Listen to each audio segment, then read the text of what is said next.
കോഴിക്കോട് കോർപ്പറേഷനിൽ മൂന്നാലിങ്കൽ വാർഡിൽ പ്രഖ്യാപിച്ച സ്ഥാനാർത്ഥിയെ പിൻവലിച്ച് LDF. വനിതാ ലീഗ് നേതാവിനെ സ്ഥാനാർത്ഥിയാക്കാനാണ് അസാധാരണ നീക്കം. RJD സീറ്റിൽ M. റംലത്ത് മത്സരിക്കും. വനിതാ ലീഗ് മണ്ഡലം പ്രസിഡന്റ് സ്ഥാനം രാജിവെച്ചിരുന്നു. പ്രാദേശിക ലീഗ് നേതൃത്വമായുള്ള തർക്കമാണ് സ്ഥാനാർത്ഥിത്വത്തിന് കാരണം.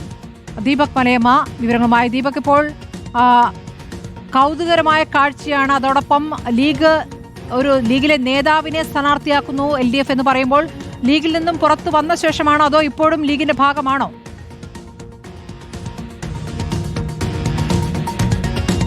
ലീഗിൽ നിന്ന് രാജിവെച്ചതാണ് കെ റംലത്ത് എന്ന കൗൺസിലർ. നിലവിൽ അവർ കൗൺസിലറാണ്, ലീഗിന്റെ കൗൺസിലറായി തന്നെയാണ് ഉണ്ടായിരുന്നത്. പക്ഷേ പ്രാദേശികമായി അവിടെയുള്ള പ്രവർത്തകരുമായി യോജിച്ചു പോകാൻ കഴിയില്ല എന്നുള്ള നിലപാട് കൊണ്ട് സ്വതന്ത്ര സ്ഥാനാർത്ഥിയായി മത്സരിക്കാം എന്നുള്ള നിലപാട് റംലത്ത് സ്വീകരിച്ചിട്ടുണ്ടായിരുന്നു. അതിന് പിന്നാലെയാണ് RJDക്ക് കൊടുത്തിട്ടുള്ള സീറ്റായിട്ടുള്ള മൂന്നാലിങ്കലിൽ RJD സ്ഥാനാർത്ഥി എന്നുള്ള ടിക്കറ്റിലേക്ക് ഇപ്പോൾ റംലത്ത് വരുന്നത്. ഇന്നലെയാണ് RJDയിൽ അവർ അംഗത്വം എടുക്കുന്ന സാഹചര്യം ഉണ്ടായത്. തുടർന്ന് ഇപ്പോൾ LDF സ്ഥാനാർത്ഥിയായി മുന്നോട്ട് പോവുക എന്നുള്ളതാണ് നിലപാടായി പ്രഖ്യാപിക്കുകയും ചെയ്തിട്ടുള്ളത്. അതേസമയം തന്നെ RJD അവിടേക്ക് ആദ്യഘട്ടത്തിൽ തന്നെ ഒരു സ്ഥാനാർത്ഥിയെ പ്രഖ്യാപിച്ചിട്ടുണ്ടായിരുന്നു. സ്വമേധയാ ആ സ്ഥാനാർത്ഥി മാറുന്നു എന്നുള്ളതാണ് RJD ഇക്കാര്യത്തിൽ വിശദീകരണമായി നൽകുകയും ചെയ്യുന്നത്. സ്വാഭാവികമായും ലീഗിനെ സംബന്ധിച്ച കനത്ത തിരിച്ചടിയാണ് ഇക്കാര്യത്തിൽ ഉണ്ടാവുക എന്ന കാര്യത്തിൽ തർക്കമില്ല. പ്രത്യേകിച്ച് കഴിഞ്ഞ 5 വർഷക്കാലം മൂന്നാലിങ്കൽ ഡിവിഷനെ അല്ലെങ്കിൽ വാർഡിനെ പ്രതിനിധീകരിച്ചിട്ടുള്ള ആളാണ് റംലത്ത്. അവിടെ താരതമ്യേന ആളുകളുമായി അത്ര കണ്ട് ബന്ധമുള്ള ആൾ കൂടിയാണ്. അതുകൊണ്ട് ഇനിയിപ്പോൾ വരുന്ന തെരഞ്ഞെടുപ്പിൽ അത് ആ നിലയ്ക്ക് സീറ്റ് നിലനിർത്താൻ കഴിയുമോ എന്നുള്ളതടക്കമുള്ള കാര്യങ്ങളിലൊക്കെ തന്നെ ഒരു വ്യക്തത വരേണ്ടതുണ്ട്. അതേസമയം തന്നെ RJDയെ സംബന്ധിച്ച്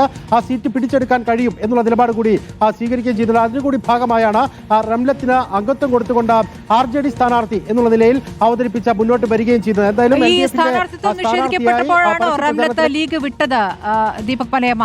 അതിനുശേഷമാണോ ഇപ്പോൾ LDF ഒരു സീറ്റ് നൽകിയിരിക്കുന്നത്?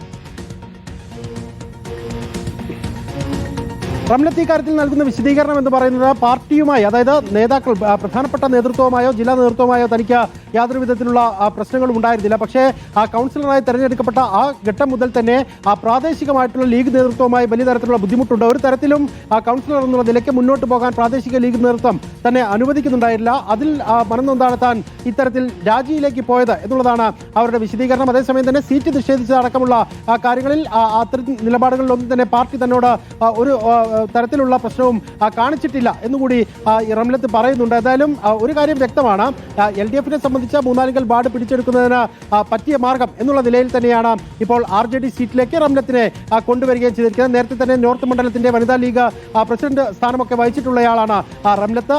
ആ സ്ഥാനമൊക്കെ ഒഴിവായതിനു ശേഷമാണ് ഇപ്പോൾ RJDയുമായി ചേർന്ന് LDF സ്ഥാനാർത്ഥി എന്നുള്ള നിലയ്ക്ക് മൂന്നാലിങ്കൽ വാർഡിലേക്ക് റംലത്ത് എത്തുകയും ചെയ്തത്. ശരി, കോഴിക്കോട് കോർപ്പറേഷനിൽ മൂന്നാലിങ്കൽ വാർഡിലാണ് പ്രഖ്യാപിച്ച സ്ഥാനാർത്ഥി പിൻവലിച്ച് മുൻ വനിതാ ലീഗ് നേതാവിനെ സ്ഥാനാർത്ഥിയാക്കിയിരിക്കുന്ന RJD സീറ്റിലാണ് M. റംലത്ത് മത്സരിക്കുന്നത്.